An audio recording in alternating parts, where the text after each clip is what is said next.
All creation is the Lord's, and we are responsible for the ways in which we use and abuse it. We're called to be caretakers of the land, water, air, animals, and each other. This is our shared responsibility. Everyone can make a difference. And the green grass grows all around, and the green grass grows all around. And on this tree, there was a branch, the prettiest branch that you ever did see. And the branch on the tree, and the tree in the hole, and the hole in the ground, and the green grass grows all around. Boy, it's a catchy tune, isn't it? Samantha and I were singing it this week. A sixth grader named Emma began her summer vacation with a gift of a new scooter. Actually, it was a gift for both Emma and her brother to share.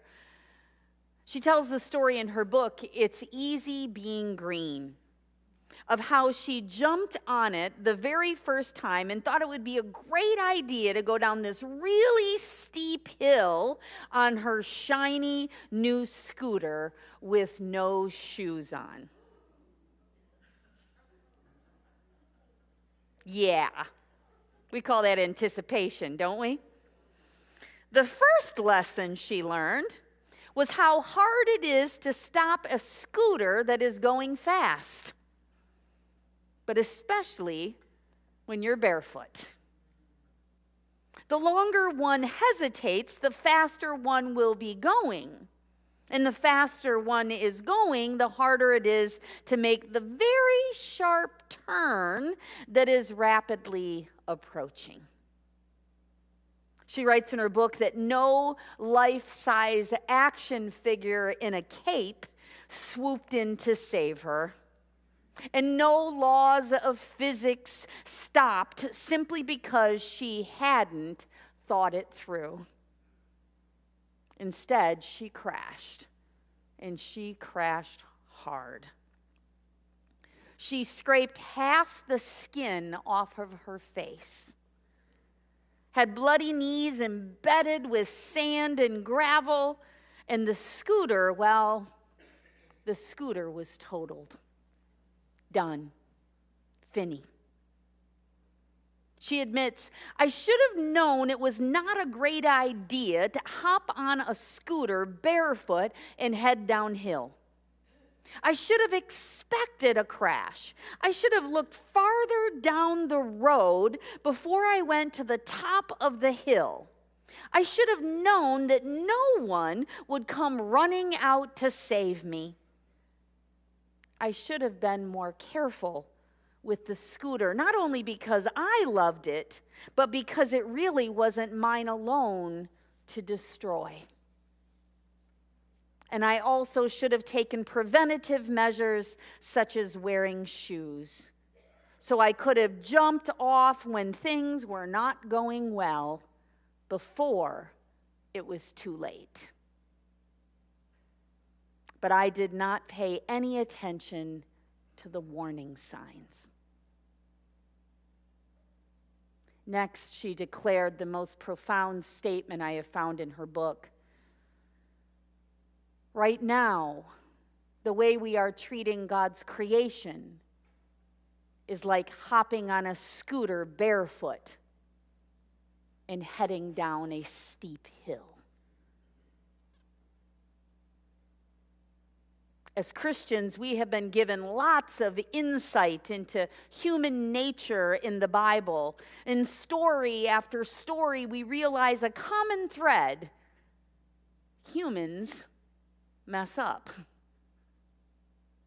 God created the world beautiful, pristine, strong, and utterly breathtaking. But then we took a good thing, and through our own stubbornness and self-serving behavior, we have taken a very good thing and ran it into the ground with no intention of preventing any additional harm.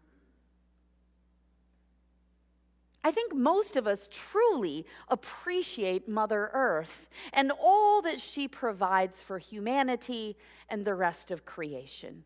We sincerely want to make the world a better place. Emma and other teens and young adults are asking this one important question to us all. Then why aren't we doing just that? Why aren't we doing the small things that can truly make a difference and make the world a better place for all humanity to live?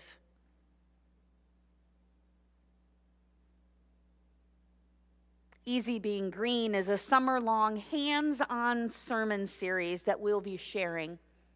Even though generations before were serenaded by Kermit the Frog into believing that it really wasn't always easy being green. Do you remember that song?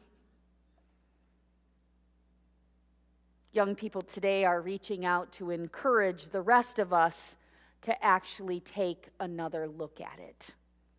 Because it really can be easy being green, if we're willing to make a few changes and do our part. As Americans, the reality is we just haven't looked far enough down the road. Our American consumerist lifestyles might not be such a problem if there were unlimited natural resources, if we all had clean air as much as we needed, if we all had clean water as much as we needed, if we all had undefiled land wherever we needed it. None of this would be an issue right now. But that's just not the case.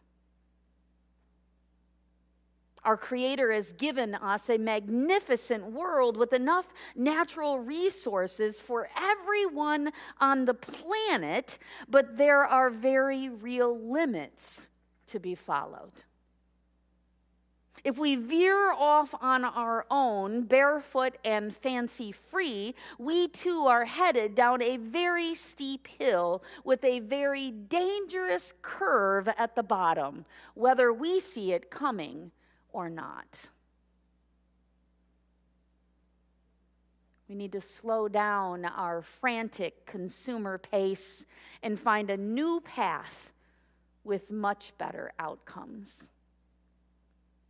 So this summer, we'll be listening to some of our young people. Emma is daughter to Dr. Emma Sleeth, environmentalist and author of another book, Serve God, Save the Planet, a Christian Call to Action.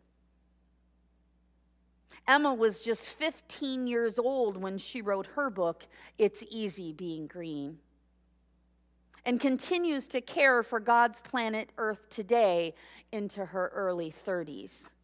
Leading others around the world into making changes.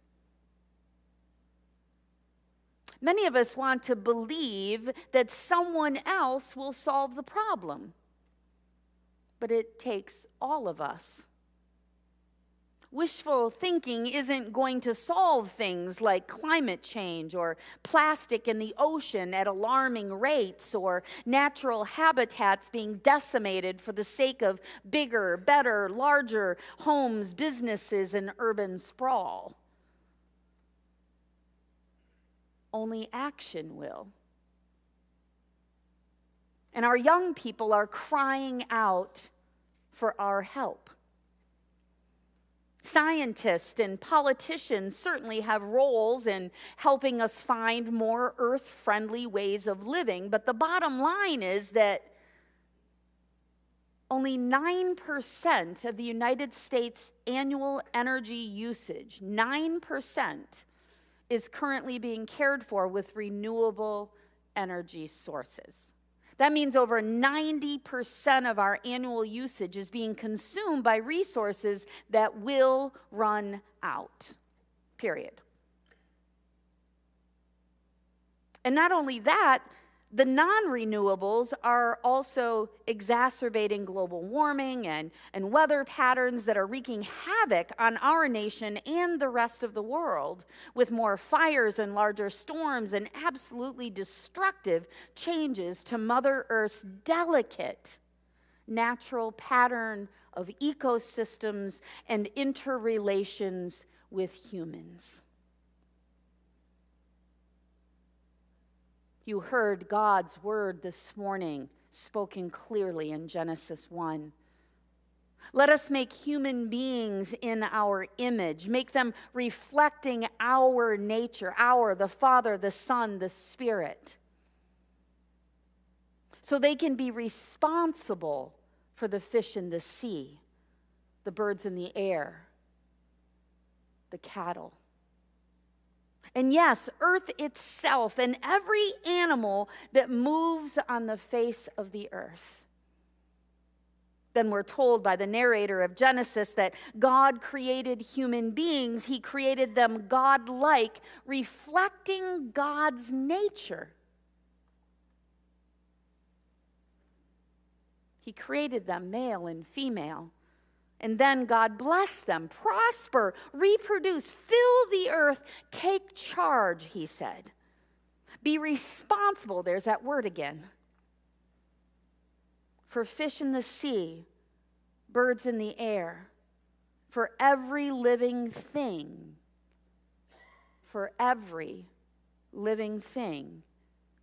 that moves on the face of the earth.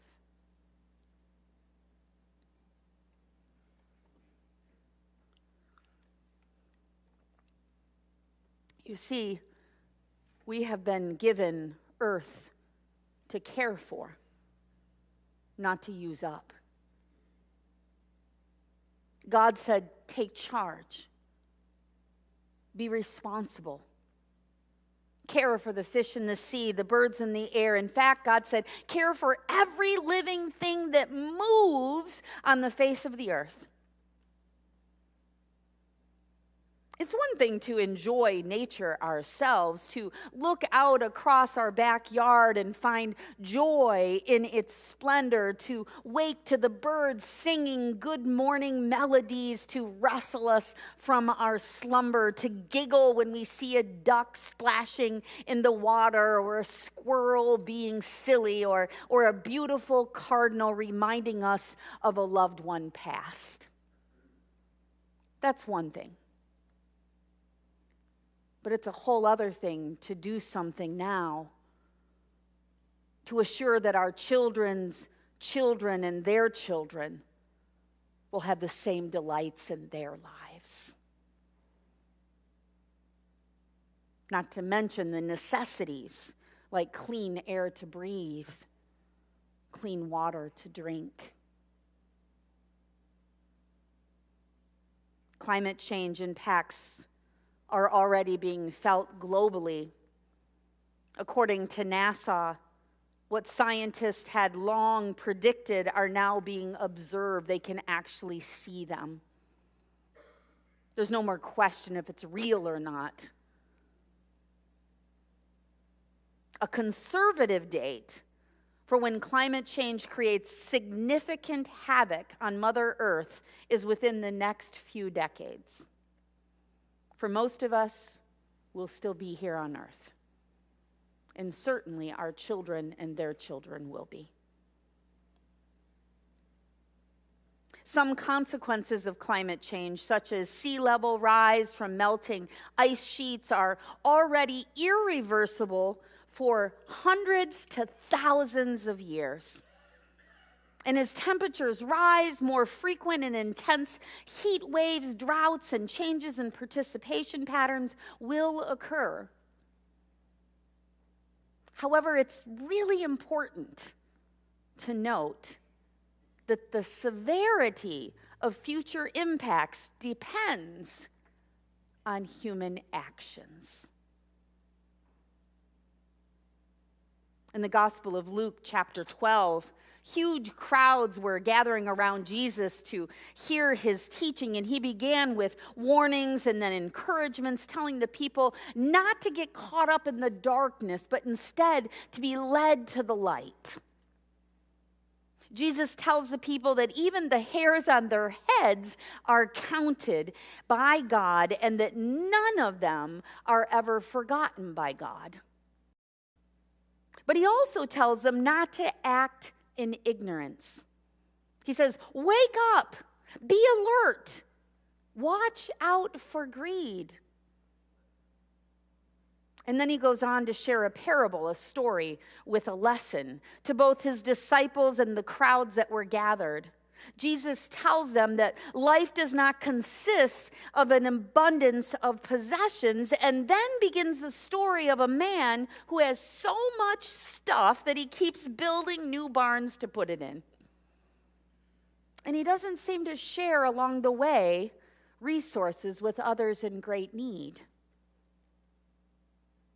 And after Jesus finishes telling the story, he tells everyone to not worry about their lives, what they will eat, what they will drink, what they will wear. Instead, again, he says, stay alert and be faithful and be a wise manager of all that God has placed in our care. And this leads us to our second scripture today, Luke 12:48. From everyone to whom much has been given, much will be required. And from the one to whom much has been entrusted, even more will be demanded. You see, with great power comes great responsibility. Can you say that with me?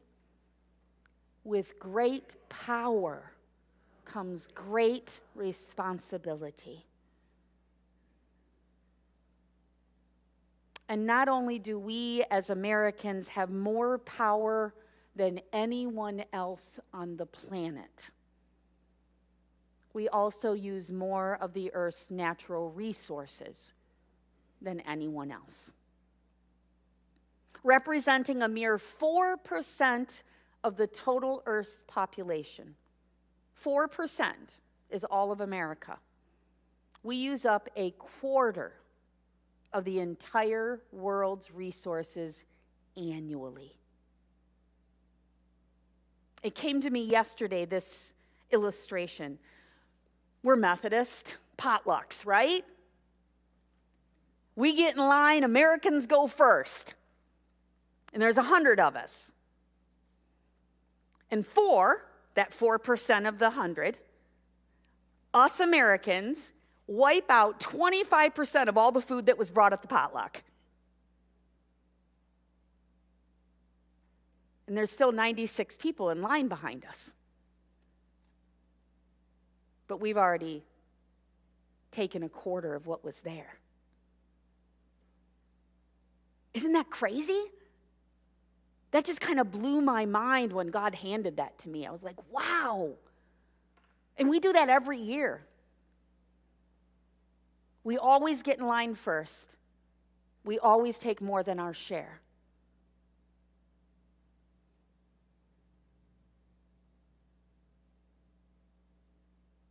And what we do with it, we store it in larger houses, larger closets, larger basements, larger garages, outbuildings, storage units, not to mention what runs through our biggest cars on the planet, our biggest trucks, our biggest SUVs. And I'm not talking about you guys, I'm talking about me here. Talk about building bigger and bigger barns. So this summer, we're going to slow things down a little bit. We're going to start paying attention to what God is asking of us. for our sake, when we stand before his throne one day to answer for our overusage, our greed, our lack of responsible care, but even more importantly, for the generations to come over the next several decades. Because what we are leaving them is a mess they did not create. We did. So we're going to make this easy, because it is easy being green. This week, we're going to start doing something together as followers of Jesus and children of God. And every week this summer, we'll have more ideas for you to put into action. So right now, if you would take out your phones, if you have a camera on your phone, and get ready to take a picture of the next 2 slides. Otherwise, grab something to write with. Here's your homework for the week. First, copy the text of one of today's scriptures and place it somewhere you will see often.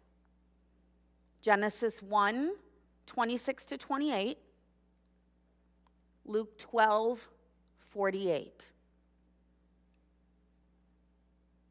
And then read it daily. Ask God what he's asking of you, because it's going to be different for all of us. And then do it. Remember, with great power comes what? Great responsibility. Then, because I like giving out more than one homework assignment,